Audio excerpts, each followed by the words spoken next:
Hey guys, it's your pal Victor, and we just saw the first episode of What If Season 2, and we're going to get into some spoilers and talking about it right now.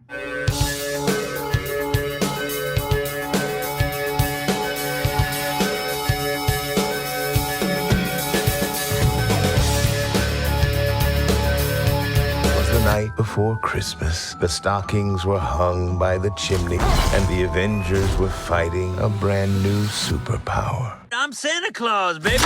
Starting tomorrow, unwrap one new episode every day for 9 straight days. So, who's our bad guy? Yeah! Throw a holiday party. What could go wrong? What If Season 2, streaming tomorrow. So yeah, like I said, we just saw the first episode of What If Season 2, and basically this is like a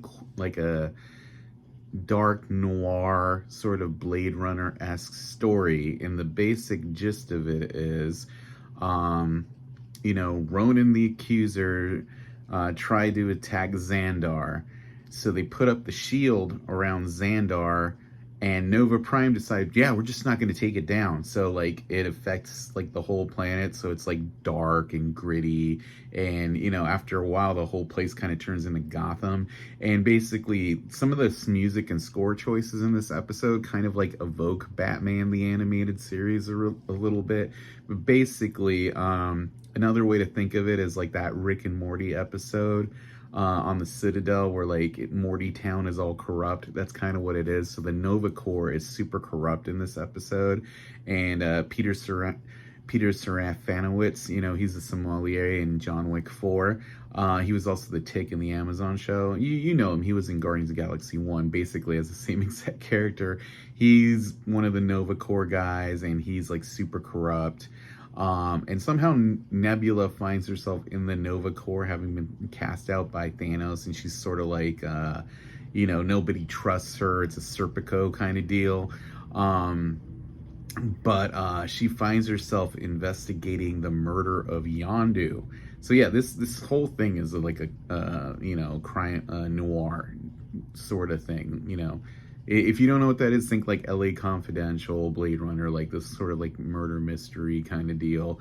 And you get the voiceover. So it has flying cars. It's the whole Blade Runner vibe. And they got Seth Green as Howard the Duck in this episode, and he's like a crime lord, and his cohorts are like Groot and Korg and Meep from Guardians of the Galaxy, and it's really funny, that stuff. But Seth Green's really good in this. It's kind of nice to see Howard the Duck get like a starring role in this. But basically, there's this whole idea that Ronan is going to get like these codes to bring down the shield, and how it involves Nebula and Yondu and Howard the Duck, and they need the help of a criminal from the inside. It's Jude Law's character who's locked up on Zandar. So yeah, it's really interesting. It's kind of a mashup of like Captain Marvel and Blade Runner and Guardians. This is a really good episode. Karen Gillan really shines in this show, in this one show specifically, in this episode. They don't have Glenn Close as Nova Prime, but whoever does her voice does a pretty good job. But everybody else in this is from the movies, especially Jude Law is really good in this, and Taika Waititi. And this episode has some good twists. I'm not gonna really go too super into it, except for the fact that Taika Waititi is a crack up whenever he's on screen. He is in other episodes this season, so it's fun. And I really like the kind of pseudo Guardians of the Galaxy they form in this, with Korg and Nebula and Howard the Duck, sort of on Zandar, and it's cool. I dig it a lot. I feel like the story was really clever. This is what I like about What If in general, that I feel like a lot of these episodes are a half hour long, but they feel like they encapsulate a whole movie, and Marvel movies are so bloated at 3 hours. I kind of wish some of these guys got a chance to shine, the people who write these episodes, and do something interesting with these side characters, because this as a movie would have been awesome. And like I said, the character design, the art direction is super fun.